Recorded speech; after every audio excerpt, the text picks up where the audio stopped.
नमस्ते, good morning. बहुत स्वागत है आपका। आप देख रहे हैं न्यूज़ वन इंडिया। मैं हूं आपके साथ ऋतु तिवारी पोखरियाल। बुलेटिन की शुरुआत करेंगे। यूपी के मंत्रियों को जिले का प्रभार दिया गया। जिलों के प्रभारी मंत्री घोषित किए गए हैं। 49 मंत्रियों को जिले का प्रभारी बनाया गया है।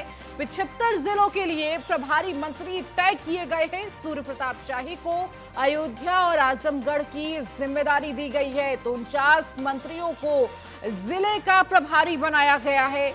आपको बता दें कि 75 जिलों के लिए प्रभारी मंत्री तय किए गए हैं। सूर्य प्रताप शाही का अयोध्या और आजमगढ़ की जिम्मेदारी दी गई है। अयोध्या और आजमगढ़ के प्रभारी बनाए गए हैं। तो यूपी के मंत्रियों को जिलों का प्रभार सौंपा गया है।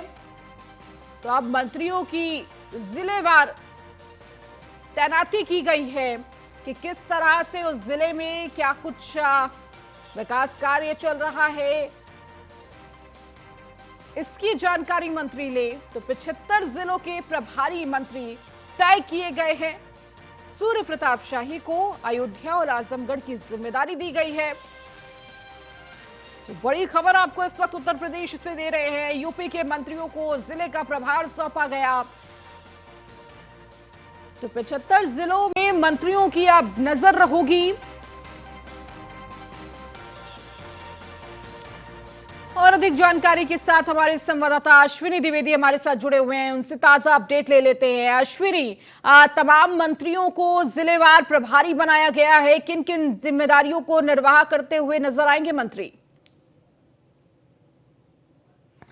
बिल्कुल, अगर बात करें तो 2024 का लोकसभा चुनाव होना है। उससे ठीक पहले भी देखा गया था कि भारतीय जनता पार्टी की जो बैठक, एक बड़ी बैठक दिल्ली में हुई थी कार्यकारिणी की, जिसमें उत्तर प्रदेश की ओर से तमाम बड़े नेता, चाहे मुख्यमंत्री हो, चाहे डिप्टी सीएम हो, चाहे वो स्वतंत्र देव सिंह हो या फिर भूपेंद्र चौधरी, तमाम लोग पहुंचे थे। वहां पर उत्तर प्रदेश को लेकर के दिशा और दशा तय की गई थी कि आखिर 2024 की रणनीति क्या होगी उत्तर प्रदेश को लेकर के। उसके बाद यहाँ पर लखनऊ में भी कार्य समिति कि उत्तर प्रदेश में भारतीय जनता पार्टी की बैठक हुई थी और उस दौरान भी चर्चा हुई थी। निश्चित तौर पर सबसे ज्यादा फोकस इस समय अब भारतीय जनता पार्टी का 2024 लोकसभा चुनाव को लेकर के, और उससे पहले कहीं ना कहीं जो मंत्री हैं उनको नई जिम्मेदारी दी गई है।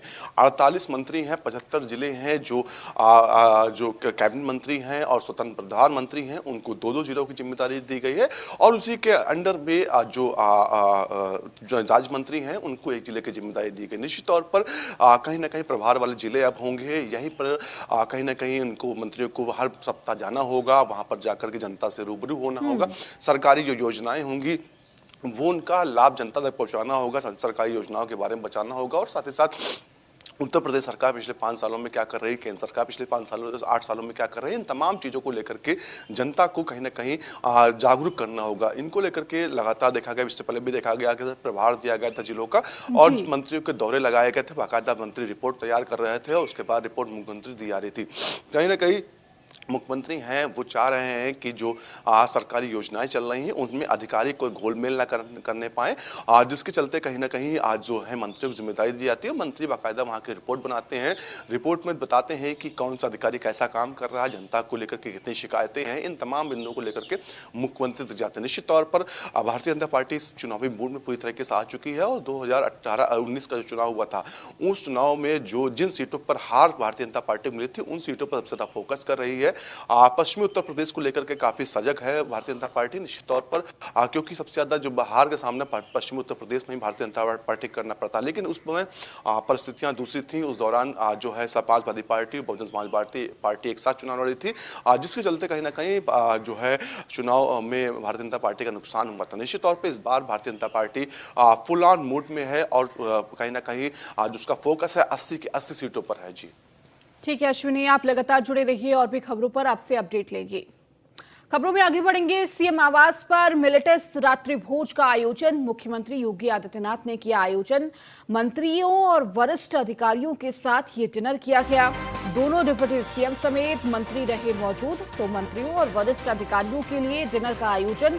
बैठक में यूपी कैबिनेट के 21 प्रस्तावों पर लगाई मुहर।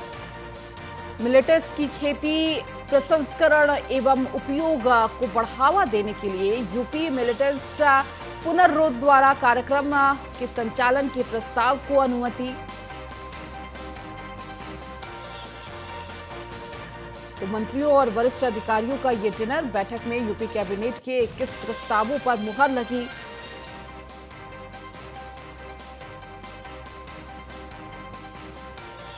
और अधिक जानकारी के साथ अश्विनी लगातार जुड़े हुए हैं। अश्विनी, सीएम योगी के द्वारा ये जो डिनर पार्टी दी गई, मंत्रियों और अधिकारियों की ये डिनर थी और इसके साथ ही साथ 21 प्रस्तावों पर मुहर लगी है। कौन कौन से ऐसे प्रस्ताव थे जिन पर मुहर लगी? बिल्कुल बात करें अगर तो कल कैबिनेट की बैठक थी और उसमें ही तमाम जो प्रस्ताव थे वो कैबिनेट के सामने रखे गए, जिसमें तमाम महत्वपूर्ण प्रस्ताव थे जिन पर मोहर लगी। 21 ऐसे प्रस्ताव थे जिन पर कैबिनेट ने मोहर लगाई, जिसमें से जो बेसिक शिक्षा में जो एडेड कॉलेजेस होते थे उनके जब जो टीचर्स होते उनकी डेथ होती थी, उसके बाद ग्रेजुएटी मिलने में समस्या होती है, उसको लेकर के कहीं ना कहीं भुगतान के संबंध में एक प्रस्ताव आया था, उसको मंजूरी मिल गई। इसके अलावा बात करें तो जो है पुलिस प्रशिक्षण महानिदेशालय सीतापुर की क्षमता को दोगुना किए जाने के लिए आवासीय भवनों के निर्माण की जो है प्रस्तुत किया गया था प्रस्ताव, उसको भी मंजूरी मिली है। इसके अलावा उत्तर प्रदेश राज्य विधान मंडल सदस्यों की जो पेंशन होती है संशोधन उसमें किया गया, 2023 का प्रारूप अनुमोदित किया गया है। इसके अलावा बात करें जनपद महोबा में नवीन जिला कारागार के निर्माण हेतु जो है 20,342 करोड़ लाख रुपए जो है आवंटित किए गए। इसके अलावा बात करें तो हापुड़ में स्पोर्ट स्टेडियम के निर्माण हेतु पशुधन विभाग की 10 हेक्टेयर भूमि को खेल विभाग को नाम निःशुल्क हस्तांतरित किया गया। तमाम महत्वपूर्ण प्रस्ताव थे, लगभग 21 प्रस्ताव जिन पर जो कैबिनेट की बैठक में मोहर लगाई गई थी। जी ठीक है, बहुत शुक्रिया अश्विनी इस जानकारी को देने के लिए। प्रधानमंत्री नरेंद्र मोदी शनिवार को राजस्थान के भीलवाड़ा पहुंचे, जहां पीएम मोदी ने मालासेरी मंदिर पहुंचकर भगवान देव नारायण की पूजा की। साथ ही आसिंद विधानसभा क्षेत्र में मालासेरी गांव में श्री देव नारायण जी के अवतरण दिवस समारोह को संबोधित भी किया। इस दौरान उन्होंने कहा कि भगवान देव नारायण ने जो रास्ता दिखाया है वो विकास का रास्ता है। आज देश उसी राह पर चल रहा है। जो उपेक्षित रहा, वंचित रहा, आज देश उनको लेकर चल रहा है। ये 8-9 वर्षों से देश समाज के हर उस वर्ग को सशक्त करने का प्रयास कर रहा है, जो उपेक्षित रहा है, वंचित रहा है। वंचितों को वरीयता, इस मंत्र को लेकर के हम चल रहे हैं।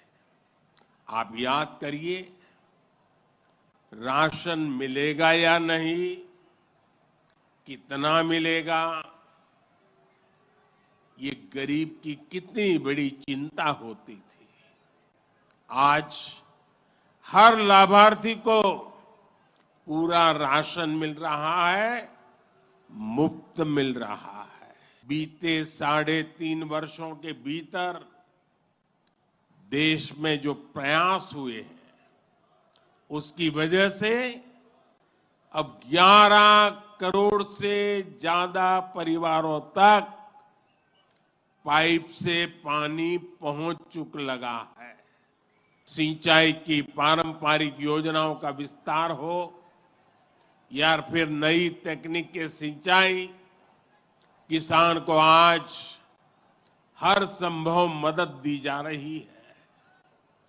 छोटा किसान जो कभी सरकारी मदद के लिए तरसता था, उसे भी पहली बार पीएम किसान सम्मान निधि से सीधी मदद मिल रही है।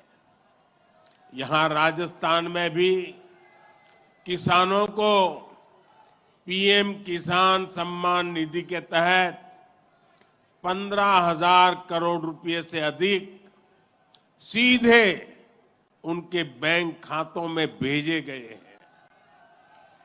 साथियों, भगवान देवनारायण ने गौ सेवा को समाज सेवा का, समाज के सशक्तिकरण का माध्यम बनाया था। देश में करोड़ों पशुओं के मुफ्त टीकाकरण का बहुत बड़ा अभियान चल रहा है। देश में पहली बार गौ कल्याण के लिए राष्ट्रीय कामधेनु आयोग बनाया गया है। राष्ट्रीय गोकुल मिशन से वैज्ञानिक तरीकों से पशुपालन को प्रोत्साहित करने पर बल दिया जा रहा है। पशुधन हमारी परंपरा, हमारी आस्था का ही नहीं, बल्कि हमारे ग्रामीण अर्थतंत्र का भी मजबूत हिस्सा है। और अब खबर मुजफ्फरनगर से है। मुजफ्फरनगर जीआईसी ग्राउंड में किसानों का धरना। किसानों की समस्याओं को लेकर भारतीय किसान यूनियन का यह धरना प्रदर्शन। जीआईसी ग्राउंड में भाकियों का प्रदर्शन। मुजफ्फरनगर सहित आसपास के जनपदों से भी किसानों का आवागमन। धरना प्रदर्शन अनिश्चितकालीन धरने में भी बदल सकता है। तो किसानों की समस्याओं को लेकर लगातार ये धरना प्रदर्शन भाकियों की तरफ से। तो जीआईसी ग्राउंड में ये धरना प्रदर्शन मुजफ्फरनगर में। आपको बता दें कि राकेश टिकैत की अध्यक्षता में ये पूरा धरना प्रदर्शन देखने को मिल रहा है। तो धरना प्रदर्शन अनिश्चितकालीन में भी बदल सकता है। किसानों के विभिन्न मुद्दे हैं। आवारा पशुओं का बड़ा मुद्दा है, गन्ना भुगतान का बड़ा मुद्दा है, गन्ना रेट का बड़ा मुद्दा है, बिजली का बहुत बड़ा इशू चला पूरे प्रदेश में। फर्जी एफआईआर, 12 मीटर बस्ती लगाए जा रहे हैं। तो बहुत किसानों की बहुत समस्या को लेकर बहुत मामला है। क्या तैयारी है? टिकैत साहब भी बता रहे थे कि झोपड़ी लेके आना, क्या अनिश्चितकालीन चलेगा धरना? ये धरना अनिश्चितकालीन चलेगा जब तक समाधान नहीं होगा, जब तक धरना यहाँ से चलेगा लंबा। गाजीपुर की तरफ? हाँ देखो, गाजीपुर भी कब हो सका, सुपर भी हो सका, जब जितने भी चाहना पड़ेगा उतना मामला चलता रहेगा। ये किसानों के विभिन्न मुद्दे हैं। और अधिक जानकारी के साथ हमारे संवाददाता सचिन जौहरी हमारे साथ जुड़े हुए हैं। सचिन, क्या जानकारी मिल रही है? भाकियों का ये धरना प्रदर्शन लगातार चल रहा है और देखिए कहा यह भी जा रहा है कि अगर किसानों की मांग पूरी नहीं होती है तो ये धरना प्रदर्शन अनिश्चितकालीन में बदल जाएगा।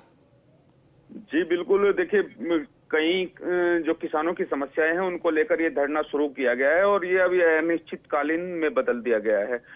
देर रात राकेश टिकैत यहाँ पर पहुंचे थे और यहीं इसी धरने प्रदर्शन में एक झोपड़ी बनाकर रहे हैं। लगभग दर्जनों झोपड़ी यहाँ पर बन चुकी है जीआईसी ग्राउंड में और रात भी किसान यहीं पर रहे और अब ये धरना अनिश्चितकालीन हो चुका है। कल कई विभाग के अधिकारियों ने, जो मुजफ्फरनगर के प्रशासनिक अधिकारी हैं, वो आए यहाँ पर और इनसे बात करने का प्रयास भी किया किसानों से, लेकिन बात नहीं बन पाई और ये धरना अब ये लंबा चलने का अनुमान लगाया जा रहा है। सचिन, इसके साथ ही साथ चूंकि बड़ी संख्या में आसपास के जनपदों के किसान भी इस धरना प्रदर्शन में शामिल हो रहे हैं, क्या तस्वीरें निकलकर सामने आ रही हैं?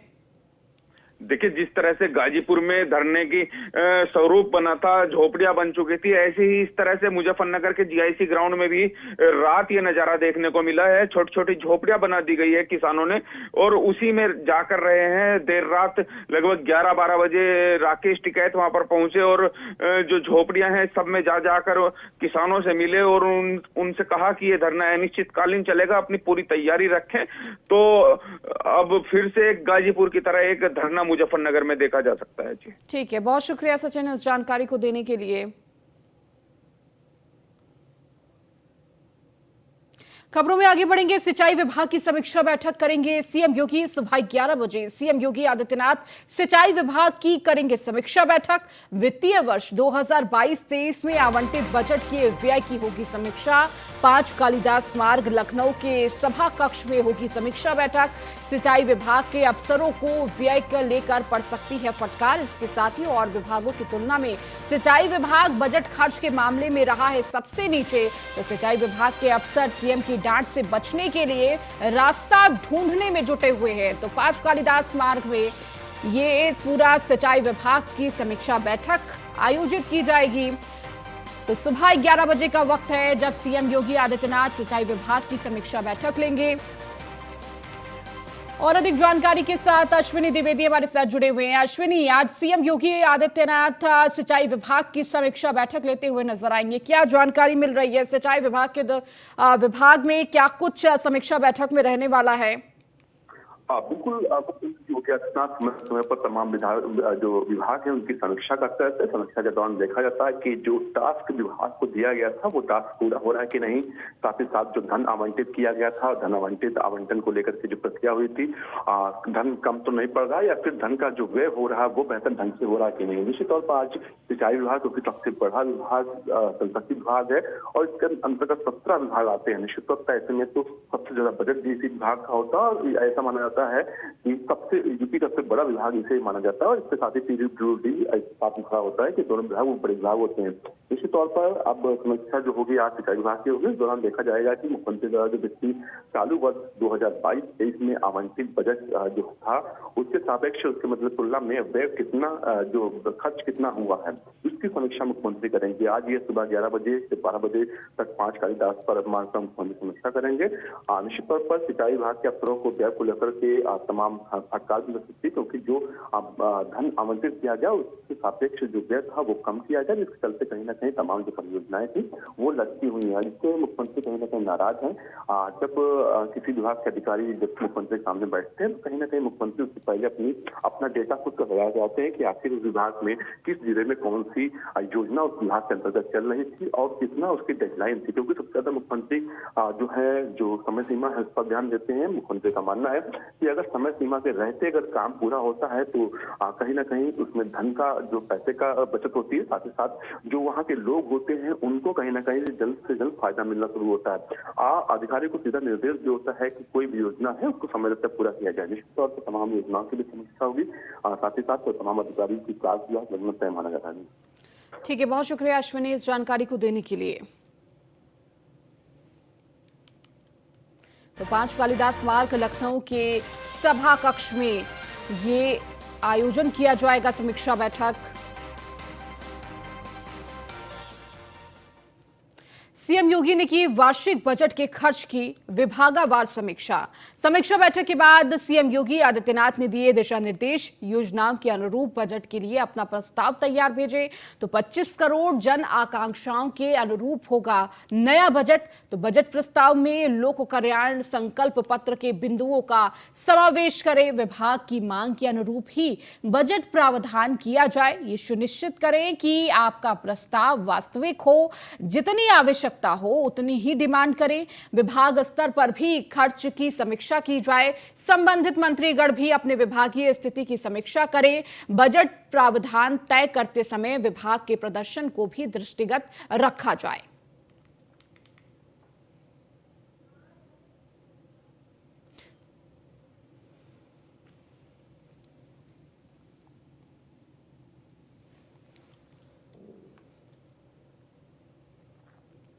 तो बजट को लेकर ये चर्चा, जिस तरह से तमाम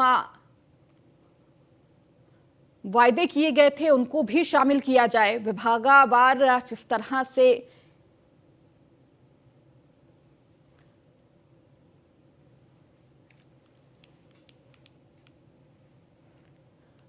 तो बजट प्रावधान तय करते समय विभाग के प्रदर्शन को भी दृष्टिगत रखा जाए, इसका निर्देश दिया है सीएम योगी आदित्यनाथ ने।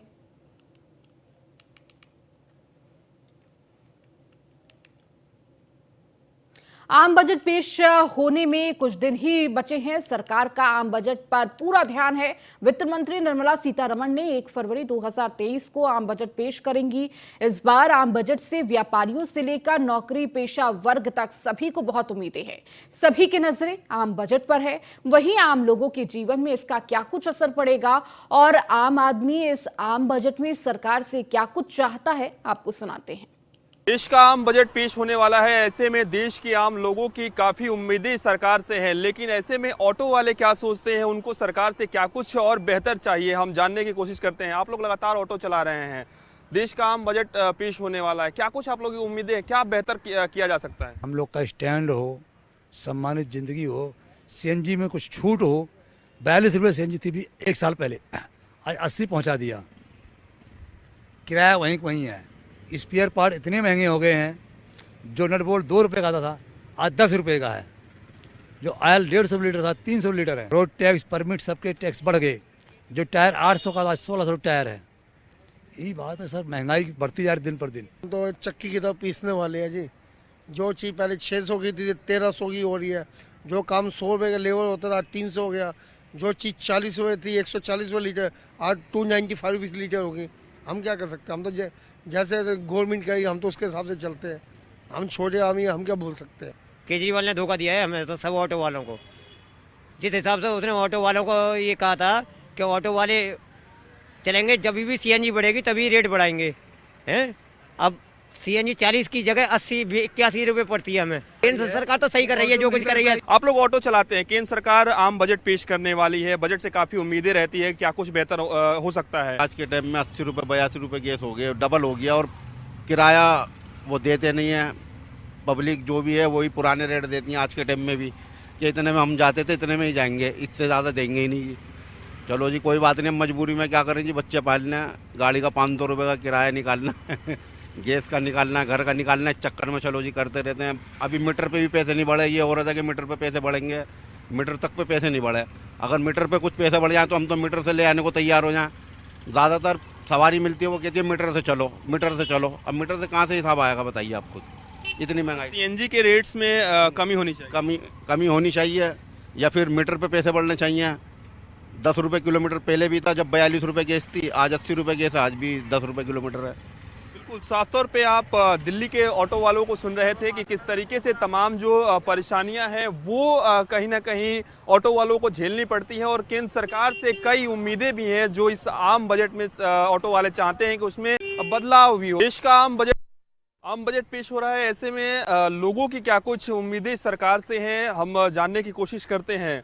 सर, आम बजट पेश हो रहा है, क्या कुछ आप लोगों को उम्मीदें हैं सरकार से? सरकार और क्या बेहतर कर सकती है आम जीवन में? सरकार यही बेहतर कर सके, थोड़ा महंगाई में थोड़ा कंट्रोल करे, बस और कुछ नहीं चाहिए। हमारी देश बहुत सुरक्षित है, बहुत आगे बढ़ रहा है।